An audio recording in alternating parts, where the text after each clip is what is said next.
الحمد لله رب الأرض والسماء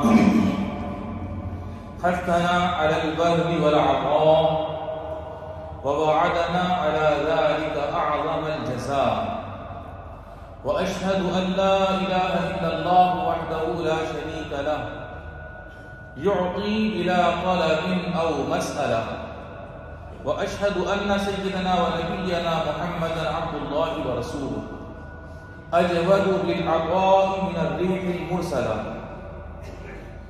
فاللهم صل وسلم وبارك عليه وعلى آله وصحبه أجمعين وعلى من تبعهم بإحسان إلى يوم الدين أما بعد فاتقوا أيها الناس ربكم واستعينوا على تقواه بما رزقكم فأعطوا غيركم وجودوا على من حولكم ييسر الله أموركم ويسعدكم في دنياكم وآخرتكم قال سبحانه وتعالى فأما من أعطى واتقى وصدق بالحسنى فسنيسره لليسرى صدق اللہ العظیم. میرے روزدار بھائیوں، آج ہمارے خطبے کا موضوع ہے عطا و کرم کی خصلت اور جود و سخاوت کی خوبی. عزیزان گرامی قدر، اللہ جل جلالہ کے نزدیک عطا و کرم کی بہت زیادہ فضیلت ہے. بلا شبہ عطا و سخاوت ایک عمدہ خصلت اور ایمانی خوبی ہے. یہ مال میں اضافے کا سبب اور نفس کو بخل سے بچانے کا ذریعہ ہے. اور رمضان المبارک اس خصلت کو اپنانے کا بہترین موقع ہے. عطا و بخشش کی خوبی باری تعالیٰ کی پاکیزہ صفات کا حصہ ہے. چنانچہ حضرت موسیٰ علیہ السلام نے اللہ جل جلالہ کی صفات اس طرح بیان کی تھی ربنا الذی اعطى كل شيء خلقه ثم هدى، یعنی ہمارا رب وہ ہے جس نے ہر چیز کو مناسب بناوٹ عطا کی پھر رہنمائی بھی فرمائی. سخاوت و رحمت نبی رحمت للعالمین صلی اللہ علیہ وسلم کی پاکیزہ خصلت کا حصہ ہے. آپ صلی اللہ علیہ وسلم کی طبیعت بہت زیادہ سخی اور آپ کے ہاتھ بے انتہا عطا کرنے والے تھے. رحمت عالم صلی اللہ علیہ وسلم فقر و فاقے کا اندیشہ کیے بغیر خوب کثرت سے عطا فرماتے ہیں اور اپنی غیر معمولی سخاوت سے باری تعالیٰ کے اجر و کرم کے امیدوار رہتے ہیں.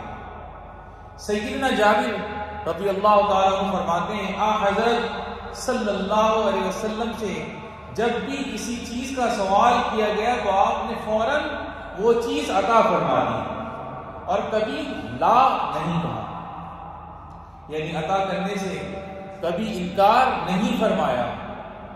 سخاوت کے سلسلے میں شاعر نے کیا خوب کہا ہے کریم اذا ما جئت للخير طالبا حباك بما تحوي عليه انامل ولو لم يكن في كفه غير روح لجاد بها فليتق الله سائل.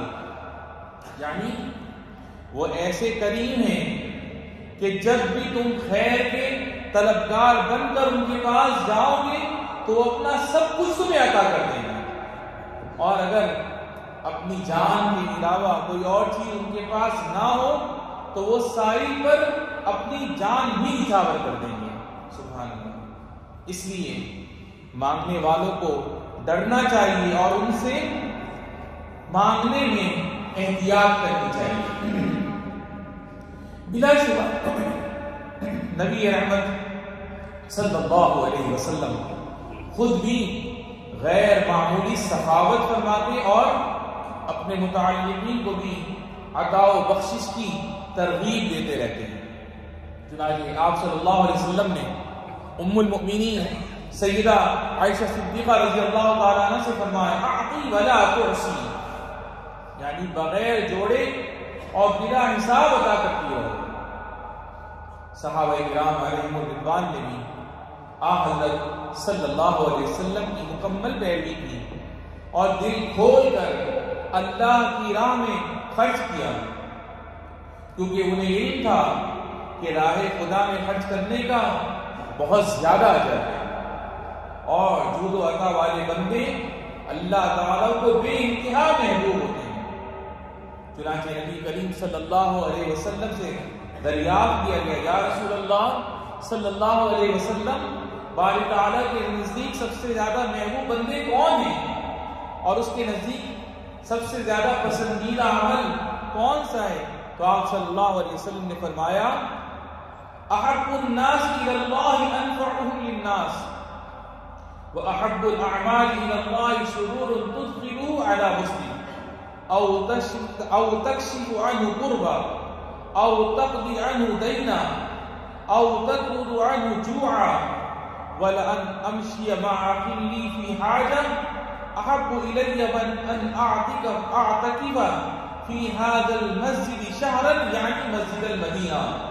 سبحان اللہ، یعنی اللہ تعالیٰ کو لوگوں میں زیادہ محبت ان بندوں سے ہوتی ہے جو لوگوں کو سب سے زیادہ نفع پہنچانے والے ہیں، اور اللہ کے نزدیک سب سے محبوب عمل کسی مسلمان کو خوش کر دینا ہے، یا اس سے کسی تکلیف کو دور کر دینا ہے، یا اس کی طرف سے قرض ادا کر دینا ہے، یا اس کی بھوک مٹا دینا ہے، اور اپنے کسی بھائی کی ضرورت پوری کرنے کے لیے اس کے ساتھ چلنا پھرنا مسجد نبوی میں 1 ماہ اعتکاف کرنے سے زیادہ مجھے پسند ہے۔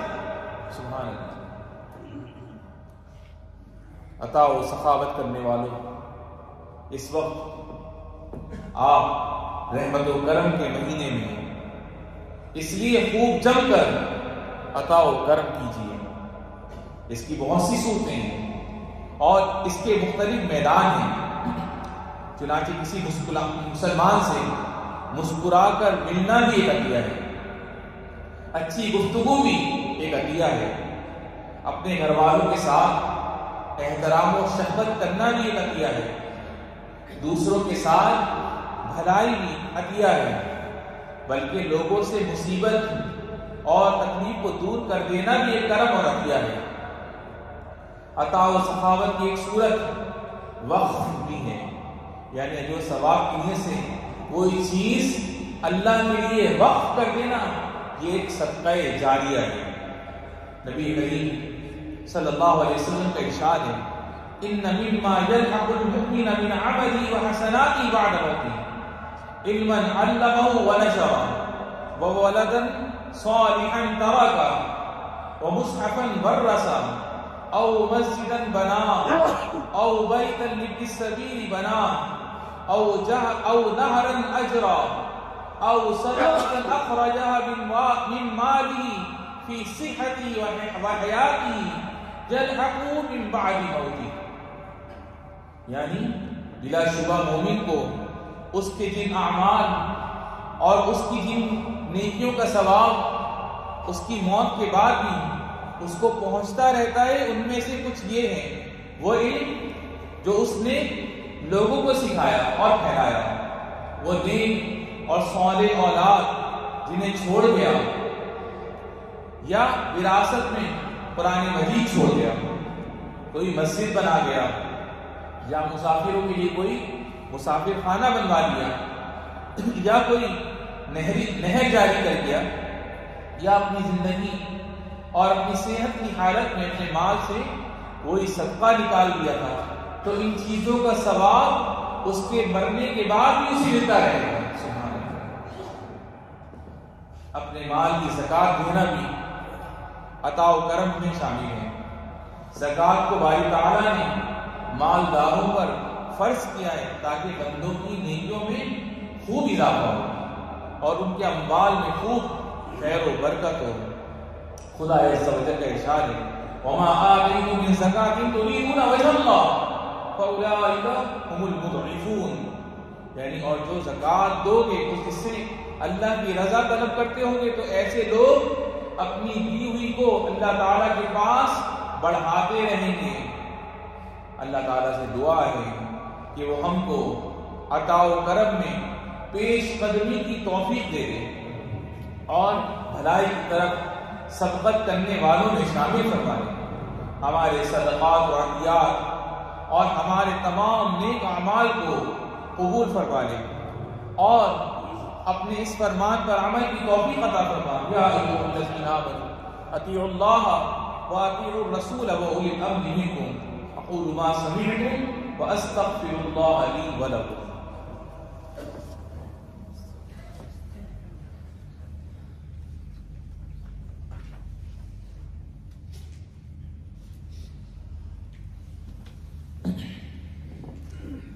الحمد